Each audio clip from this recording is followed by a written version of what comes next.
Seja bem-vindo, meus nobres alunos de letras, mais uma vez para uma aula simpática dentro de avaliação do ensino e da aprendizagem. Eu, professor Gleidson, trazendo para você agora as funções do erro e os acertos no ensino. Ora, você já deve começar a se perguntar, temos erros e acertos e o erro também tem uma função? Será que sim? Será que não? Este é o assunto que nós vamos debater para a aula de hoje. Trarei algumas informações importantes. Você deve estar correlacionado com esta prática porque muitas vezes em várias escolas, em vários momentos do nosso cotidiano escolar, tivemos este detalhe como sendo um momento de fracasso, um momento de tristezas, um momento de decepções, um momento em que o professor, o aluno, todos começam a entender que aquele não é um bom momento, o erro na escola. Porém, este erro pode significar mais do que você espera. Vamos lá? Pois bem, trazemos aí no primeiro momento a questão do erro. E aí uma frase que é trazida para você é que os erros, aí Lucchesi, Cipriano Carlos Lucchesi, o mestre aí da avaliação do ensino e aprendizagem, ele traz que os erros não devem ser castigados, mas abençoados como pontos de partida para novas aprendizagens. Ora, como assim pontos de partida para novas aprendizagens?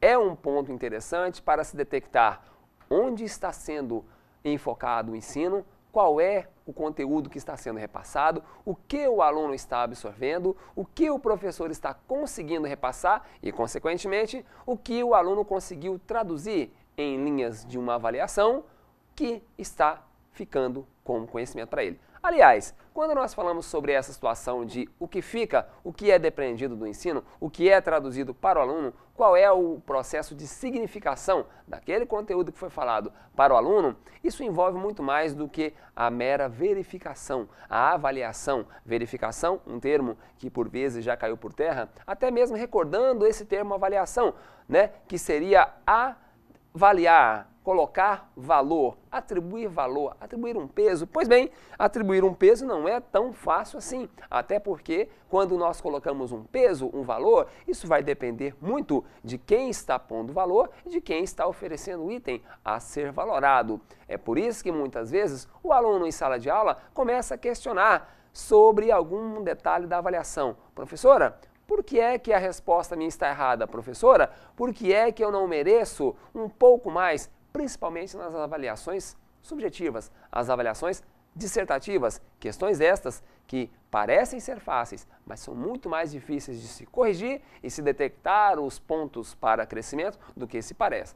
Segundo ponto aí que nós colocamos, esta é a visão docente na atualidade. Será que nós temos, aí até uma imagenzinha que nós colocamos, colocando a ferro e fogo mesmo, marcando 1 mais 1, e a pessoa responde 3, e é claro, está marcando 2 cada vez que ele erra. Me desculpem, mas esse não é um desenho muito impossível de acontecer. Não é um desenho muito impossível de se levar em consideração. A ênfase da soma, ela está justamente no que o aluno aprende. É claro que 1 mais 1 não é 3, não nos contextos normais de matemática. Entretanto, há diversas formas de ser trabalhado esse acerto e esse erro para que o aluno ele perceba, ele capte uma dimensão mais aprofundada, até porque, me desculpe falar, mas quando nós pegamos, por exemplo, contas matemáticas de gestão pública, aí deputados, senadores, vereadores fazendo cálculos, eu acho que esse cálculo não é tão errado assim, Mas tudo bem, nós continuando aí com mais uma instigação para você na seguinte situação.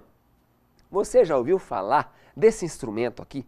Esse instrumento que foi utilizado por muitas vezes aí, que é a palmatória ou até mesmo a régua de madeira? Pois é, esta era uma prática constante, era uma prática muito usual no ensino.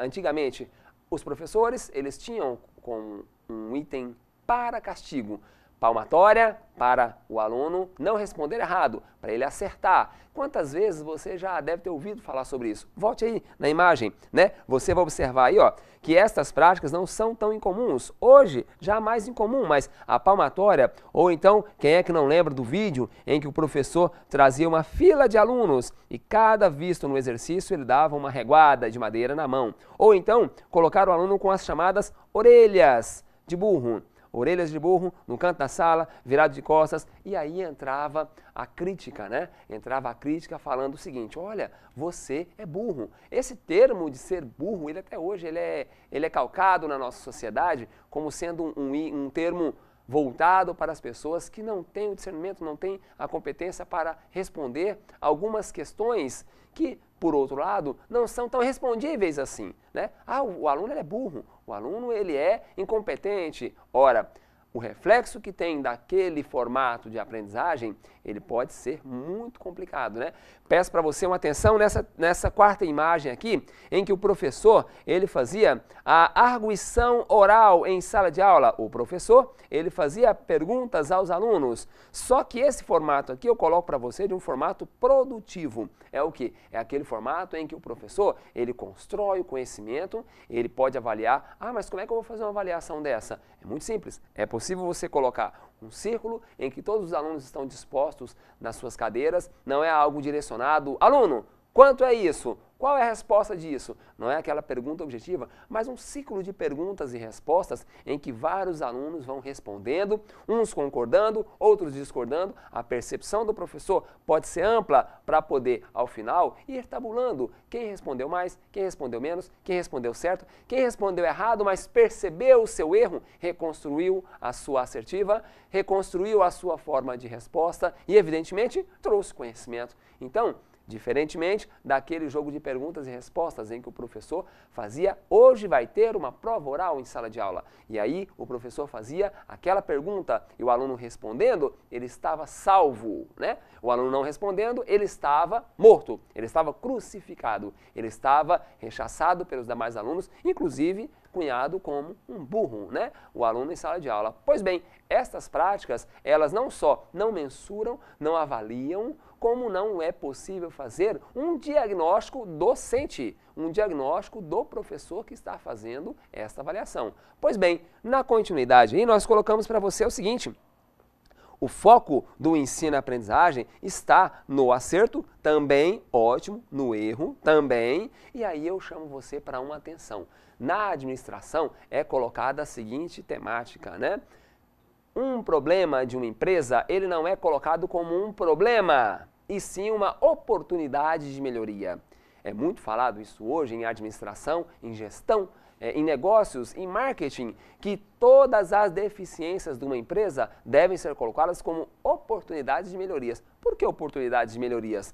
Ali são pontos que eu, porventura, não alcancei, eu ainda não cheguei, eu ainda não esmiucei, eu ainda não propus novas estratégias para fazer com que aquele problema ele fosse alcançada a sua solução de uma forma estratégica, de uma forma interessante, inclusive para quem está inserido no problema. Pois bem, este foco de trabalhar o problema como uma oportunidade de melhoria é evidente que também pode ser trazido para a sala de aula sob diversos aspectos. Aí você começa a perguntar, mas o português tem pontos que ele não pode fugir. E deixo isso bem claro. Primeiro ponto, não podemos deixar de avaliar. Isso é uma questão formativa, somativa, né?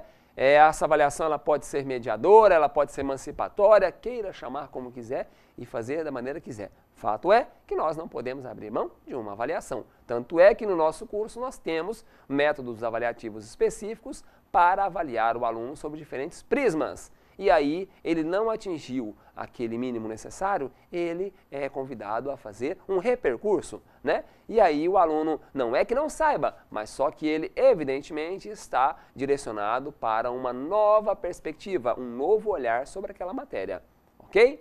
Na continuidade aí, nós colocamos o seguinte, que a origem dos erros, cada qual, né, e eu deixo até aqui para você, calma, errar é humano, já coloquei de forma grafada erroneamente aí, já para você perceber que lhe traz uma estranheza, lhe traz, mas é o seguinte, erros gramaticais. Os erros gramaticais que os alunos trazem em suas disciplinas, em suas avaliações, eles devem ser trabalhados? Devem. Eles devem ser apontados? Com certeza. Eles devem ser enfatizados? Ótimo. Porém, a estratégia que o professor deve utilizar é, se os alunos estão errando muito na parte gramatical, ora, eu preciso trabalhar a parte gramatical, eu preciso trazer textos, eu preciso trazer interpretações, eu preciso instigar, fomentar a leitura numa perspectiva estratégica. Eu vejo muitas vezes professores de matemática, professores de história, professores de ciências, professores de outras disciplinas reclamando com os professores de português. Ora, o que você está trabalhando com os alunos em sala? Veja bem, não é um problema só da língua portuguesa.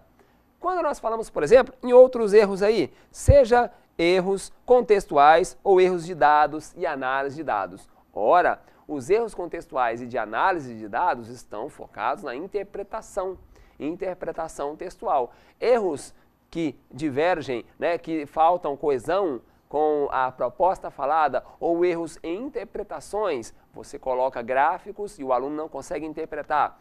Um gráfico que mostra crescimento de índice de desenvolvimento humano, um gráfico que mostra crescimento populacional ou índices criminais, que seja, o aluno, se não conseguir fazer uma leitura em cima daqueles dados, a dificuldade dele está na leitura e interpretação. Eu preciso trabalhar este outro mecanismo. Não é simplesmente pontuar e não pontuar e acabou e passou para frente e você não passou, você ficou. O aluno precisa ser instigado em outras vertentes a trabalhar aquela deficiência. Na continuidade, aí nós colocamos também problemas voltados para interpretação ou aplicação, ou até alguma questão voltada a correlações lógicas. Também a parte de leitura, agora a questão de lógica, o professor de matemática pode trabalhar lógicas matemáticas, nada mais são do que interpretação textual. Lógicas matemáticas envolvem necessariamente interpretação de texto. Nós colocamos uma vez uma problemática em cima de uma leitura de um trecho matemático, né? Olha a riqueza deste texto matemático. Seja P um ponto numa circunferência trigonométrica. Nossa, só aí já tem um conceito gigante. Eu preciso dominar trigonometria, eu preciso saber que circunferência é diferente de círculo, que é diferente de bola, que é diferente de ovo, enfim, eu preciso saber que P está sendo um determinado ponto inscrito ou circunscrito, sobre ou sob, enfim, é interpretação de textos. Para aqueles amantes da matemática que não gostam de língua portuguesa, este é o caminho. Português facilitará a interpretação da matemática. E a matemática vai auxiliar na interpretação da língua portuguesa. As lógicas matemáticas que tanto favorecem os alunos aí em alguns contextos de sala de aula, podem sim instigar o aluno a procurar a questão linguística. Ótimo! Então, veja quantos pontos o professor pode buscar através do erro. Mas é só erro? Não é um erro, é uma oportunidade de melhoria. Continuando aí, vamos lá. Nós colocamos uma diferença muito clara, e isso tem vários trabalhos acadêmicos que mostram a diferença entre o erro e o insucesso, né? O insucesso é uma coisa que ainda não conseguiu o sucesso pleno, mas ele está no caminho. E já o erro poderia ser considerado como algo que errou e não pode mais. Nós temos aí o erro pontual, a pessoa errar de forma direta, o erro de conceitos. Peçam atenção aqui a você também, que nós vamos trabalhar também em uma outra aula, que é a questão da elaboração de itens. Elaboração de itens, elaboração de questões. Muitas vezes o erro está na questão, na produção da questão. O aluno não consegue interpretar da mesma forma com que o professor detectou, por isso é interessante o professor solicitar a leitura por parte de terceiros para ver se entendeu mesmo, se está certa a prova, se está de uma forma agradável, né? Se está de uma forma entendível, vamos dizer assim. Então, erros pontuais ou conceituais são questões que podem ser mexidas e muitas vezes não depende necessariamente do aluno, né? Ainda assim, nós temos aqueles erros genéricos. O aluno não disse com a palavra dele, mas ele disse com outras palavras e quer dizer a mesma coisa, né? Então, é necessário entender também os avanços e retrocessos que o aluno tem ao longo da parte discente, ele faz com que o professor também analise como é que está isso daí, como caminha, como retrocede, como está avançando, o que ele está carregando consigo. Ora, veja quão rica é a avaliação do ensino-aprendizagem, né? E aí eu aproveito para colocar algumas instigações de autores aí acerca desse processo. Acompanhe comigo. O que pensam, né, alguns gramáticos? Círio Pocente, olha, esse camarada briga muito com esse camarada. Não brigando, né? Mas olha o que cada um pensa. E aí eu peço para você fazer a leitura e tirar a sua conclusão. Círio Pocente. Os erros que condenamos só são erros se o critério de avaliação for externo à língua ou ao dialeto, ou seja, se o critério for social. Mas, se adotássemos esse critério para todos os casos, deveríamos também concluir que são erros todos os modos diferentes de falar, mesmo os que são típicos de outras línguas. Então, quer dizer, se eu tenho erro, ou o erro é geral, ou então não tem. Meio erro não tem. Aí eu chamo a atenção para a questão do inglês. O inglês, por exemplo, ele vem com o adjetivo anteposto ao substantivo, né? Quando a pessoa vai falar sobre uma camisa vermelha, nós falamos camisa vermelha. Lá se fala em inverso, né? A red shirt, or a red t-shirt. Ou, né, em alguns outros casos também há uma diferença. Isso é erro? Não, não é erro. Isso é uma questão gramatical. Agora, outro autor nos traz uma perspectiva diferente. Acompanhe conosco aí. Domingos Pascoal Segala, veja aí, ele foi citado em outro trabalho, né, por Oliveira, e ele fala o seguinte: se nos canteiros dos jardins é triste ver a tiririca e outras ervas daninhas abafando as flores, mais triste é ver a última flor do lácio, aí fazendo alusão até àquele poema, né, a última flor do lácio, inculta e bela, é triste ver a última flor do lácio infestada de solecismos, modismos e cacuetes. É o que ele considera, né, aqueles vícios de linguagem, todas aquelas pechas que carregam a língua portuguesa. E conclui: e como eles se alastram impiedosos e avassaladores. Ora, então quer dizer, se por um lado o outro diz que não há críticas, porque tem várias formas de expressão, por outro lado, há um defensor incontestável da língua, Domingos Pascoal Segala, que afirma que estas ervas daninhas que pejoram a língua portuguesa vão se alastrando cada dia mais. E aí? De qual lado você está? Qual é o lado que você acha certo ou errado? Ou os dois têm o seu ponto de vista positivo e negativo? Aí, para confundir mais a sua cabeça, fecho com esse autor, Marcos Banho, aquele camarada, gente boa da sociolinguística. Observe aí, ó, o arremate que ele faz. Para a renovação do ensino de língua no Brasil, os parâmetros curriculares nacionais introduziram alguns conceitos até então pouco conhecidos na prática docente, conceitos provenientes de uma disciplina relativamente nova dentro dos estudos da linguagem, a sociolinguística. É com essa deixa aí que Marcos Banho coloca que não há certo ou errado, há diferenças culturais, diferenças dialetais, diferenças de uso linguístico, né? Até num dos livros dele, A Língua de Eulália, né, que conta a história aí de uma funcionária que começa a perceber que o que ela fala não é tão errado assim, ok? Então, é com esta visão que eu quero que você tenha a perspectiva em cima da avaliação do ensino e aprendizagem. Os erros e os acertos como formas de garantir um pouco mais de oportunidade de melhoria. Fica para nós aí a ideia de o professor, então, como condutor desse resultado, ou seja, você vai escolher o formato, né? Você vai focar nos resultados a partir da sua perspectiva. E é claro, nós finalizamos com aquelas nossas sugestões de leitura. Acompanha aí. Nada da língua é por acaso, né? Marcos Banho também. Não tem como. Se você não comprou, deve estar comprando aí, né? Avaliação da aprendizagem escolar. Cipriano Carlos Lucchesi, beleza, né?